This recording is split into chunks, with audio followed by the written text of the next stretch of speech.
शेखर की रचना कौन सी है? तो याद रखना है राजशेखर की रचना कूटनीमत है। Option number B right answer होगा। आगे बढ़िए। अगला प्रश्न आपसे पूछा गया है कुमुदी महोत्सव किस ऋतु में मनाया जाता था? तो याद रखना है आपको कुमुदी महोत्सव मनाया जाता था शरद ऋतु में। Option number D. प्रश्न पूछा गया है यूनान का राजदूत कौन था? तो याद रखना है यूनान का राजदूत था Megasthenes. Option number C right answer होगा। आगे नंबर का प्रश्न आपसे पूछा गया है पटना नगर की पालिका देवी कौन है? तो याद रखना है पटना नगर की पालिका देवी पटन देवी है। Option number C right answer होगा। आगे बढ़िए। नंबर का प्रश्न पूछा गया है संसार में बच्चों का सच्चा रक्षक कौन है? तो याद रखना है बच्चों का सच्चा रक्षक कौन है? तो माता है। Option number A right answer होगा। आगे बढ़िए। अगला प्रश्न 6 नंबर का प्रश्न आपसे पूछा गया है मंत्री वीरेश्वर का स्वभाव कैसा था? तो याद रखना है मंत्री वीरेश्वर का स्वभाव दानी था। Option number B right answer होगा। आगे बढ़िए। अगला प्रश्न आपसे 7 नंबर का प्रश्न पूछा गया है अथर्ववेद में कितनी मंत्र दर्शनवती ऋषिकाओं का उल्लेख मिलता है? तो आपको याद रखना है इसका सही आंसर होगा 5। Option number A right answer होगा। यानी 5 ऋषिकाओं का उल्लेख मिलता है। ऑप्शन नंबर ए होगा। 8 नंबर का प्रश्न आपसे पूछा गया है गार्गी एवं वाच्यवल्ली किसके दरबार में रहती थी? तो इसका सही आंसर होगा जनक के दरबार में रहती थी। Option number B right answer होगा। आगे बढ़िए। अगला 9 नंबर का प्रश्न आपसे पूछा गया है विजयंका किस वर्ण की थी? तो याद रखना है विजयंका श्याम वर्ण की थी। Option number A right answer होगा। और ये श्याम वर्ण की थी ऐसा दंडी ने कहा था। Option number A right answer होगा। आगे बढ़िए। दर्शन से प्रभावित होकर किसने पुस्तकों की रचना की है? तो इसका सही आंसर होगा पंडिता छमारो। Option number A right answer होगा। आगे बढ़िए। पूछा गया है अन्नप्राशन संस्कार किस संस्कार के अंतर्गत आता है? तो याद रखना है शैशव संस्कार के अंतर्गत आता है। Option number C right answer होगा। अगला 12 नंबर का प्रश्न पूछा गया है इसमें कौन शैक्षणिक संस्कार नहीं है? तो इसमें याद रखना है नहीं है पूछा है। Option number B right answer होगा जातकर्म, यानी जातकर्म शैक्षणिक संस्कार के अंतर्गत नहीं आता है। Option number B right answer होगा। आगे पूछा गया है प्राचीन काल में ब्रह्मचारी वेद आरंभ कहाँ करते थे? तो इसका सही आंसर होगा गुरु के घर पर, यानी option number C right answer होगा। आगे बढ़िए। अगला प्रश्न आपसे पूछा गया है केशांत संस्कार में शिष्य का प्रथम छोर कर्म कहाँ होता था? तो होता था गुरु के घर में। Option number A right answer होगा। याद रखना है छोर कर्म का मतलब मुंडन। पूछा गया है भिखनटोला गांव के निवासी कैसे थे? तो याद रखना है आपको भिखनटोला के लोग धन विहीन भी थे, शिक्षा विहीन भी थे, कठिनाई से जीवन यापन भी करते थे, इसलिए option number D right answer होगा। देखिए 16 नंबर का प्रश्न पूछा गया है नवीन दृष्टि संपन्न शिक्षक किस विद्यालय में आए? तो याद रखना है आपको प्राथमिक विद्यालय में आए थे। Option number A right answer होगा। के विरुद्ध किसने महान प्रयास किया? तो महान प्रयास किया था मूल शंकर, यानी स्वामी दयानंद ने। ऑप्शन नंबर ए राइट आना है कि स्वामी दयानंद का ही बचपन का नाम क्या है? मूल शंकर, इसलिए option number A right answer होगा। आगे बढ़िए।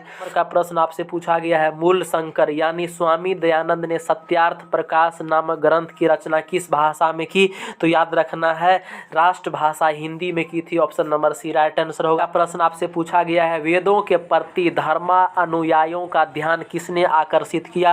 तो इसका सही आंसर होगा दयानंद ने, यानी स्वामी दयानंद ने। Option number A right answer होगा। आगे बढ़िए। का प्रश्न आपसे पूछा गया है भाग्य नेतत संभवती किसने सोचा? तो याद रखिएगा सोचा था पथिक ने। Option number A right answer होगा। इस नंबर का प्रश्न पूछा गया है कुत्र तव कंगनम किसने कहा?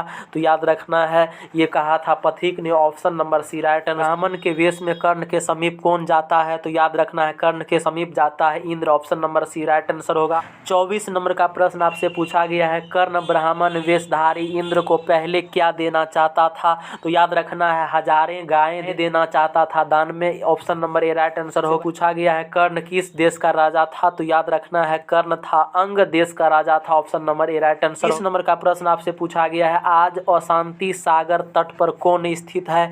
तो याद रखना है संपूर्ण संसार है। Option number C right answer होगा। आगे बढ़िए। के दो कारण क्या है? तो याद रखना है अशांति के दो कारण क्या है? तो द्वेष और असहिष्णुता है। Option number A right. आपसे पूछा गया है कनाद किस दर्शन के प्रवर्तक है? तो याद रखना है कनाद है वैशेषिक दर्शन के प्रवर्तक। Option number C right answer होगा। प्रणेता कौन है? तो याद रखना नए दर्शन के प्रणेता है Gautam. Option number A right answer. आपसे पूछा गया है वेदांत दर्शन के प्रवर्तक कौन है? तो याद रखना है वेदांत दर्शन के प्रवर्तक है Badarayana. Option number A right answer होगा। आगे बढ़िए। पूछा गया है सत्य का मुंह किस पात्र से ढका हुआ? तो इसका सही आंसर होगा हिरण्मय पात्र से। Option number A right answer होगा। 30 नंबर का प्रश्न आपसे पूछा गया है वेदाह में तम पुरुषम महानतम डैश डैश विद्यते अयनय मंत्र किस उपनिषद से लिया गया है?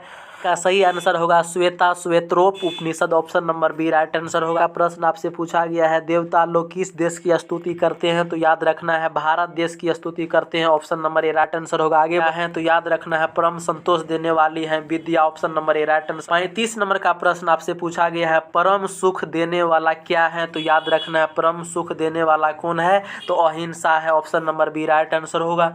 36 नंबर का प्रश्न आपसे पूछा गया है सर्दी गर्मी भय अनुराग संपत्ति दरिद्रता जिसके कार्य में विघ्न नहीं डालते हैं उसे ही कहते हैं, तो याद रखना उसे क्या कहते हैं, तो पंडित कहते हैं, option number C right answer होगा। क्योंकि नीति श्लोका पाठ में महात्मा विदुर बताए हैं कि जिसके कार्य में सर्दी गर्मी भय आदि विघ्न नहीं डालता उसे क्या कहते हैं, तो पंडित कहते हैं, इसलिए option number C right answer होगा। 37 नंबर का प्रश्न आपसे पूछा गया है मंदाकिनी वर्णनम पाठ में किस नदी का वर्णन है, तो याद रखना है गंगा नदी का वर्णन है, option number A right answer होगा। आगे बढ़िए का प्रश्न आपसे पूछा गया है गंगा नदी किन पक्षियों से सेवित होकर शोभायमान है, तो याद रखना है हंस और सारस, ऑप्शन नंबर बी राइट। को किसने मलिन कर दिया है, तो इसका सही आंसर होगा हरिणों के झुंड ने, option number A right answer होगा। आगे बढ़िए 40 नंबर का प्रश्न आपसे पूछा गया है अपृष्टो बहुभाषते किस पाठ की उक्ति है, तो याद रखना है अपृष्टो बहुभाषते का हिंदी अर्थ होता है कि जो बिना बुलाए हुए अधिक बोलता है उसे कहते हैं मूर्ख कहते हैं नीति श्लोका पाठ में, इसका सही आंसर होगा option number A right answer होगा। नीति श्लोका है भिक्षा मांगने कौन आए, तो याद रखना है कौन आए थे, तो इंद्र आए थे, option number C right answer होगा। 40 नंबर का प्रश्न पूछा गया है परम तृप्ति देने वाली क्या है, तो याद रखना है परम तृप्ति देने वाली कौन है, तो ध्यान रखना है विद्या है, option number A right. 43 number का प्रश्न पूछा गया है अपना और पराया की गणना कौन करते हैं, तो याद रखना है लघु चित्त वाले करते हैं यानी छोटे बुद्धि वाले करते हैं, option number B right answer होगा। रखना है भारत की महिमा सर्वत्र गाई जाती है, इसलिए option number C right answer होगा। आगे बढ़िए भारत की शोभा से कौन प्रसन्न होते हैं, तो याद रखना है भारत की शोभा से ईश्वर प्रसन्न होते हैं, option number A right answer होता है। तो याद रखना है अशांति से मानवता का विनाश होता, option number B right answer होगा। आगे बढ़िए हैं तो याद रखना है शेषव संस्कार 6 है, ऑप्शन याद रखना है शेषव संस्कार कितने हैं, तो 6 है, option number A right answer होगा। क्या कहते हैं, तो याद रखना ऋषियों द्वारा प्रणीत को कहते हैं ओपनेस दिकम कहते हैं, option number D right answer होगा। आगे है अर्पित विग्रह द्रव्य का भक्षण कौन कर रहे थे, तो याद रखना है मुस्का कर रहे थे यानी चूहा कर रहे थे, option number B right answer होगा।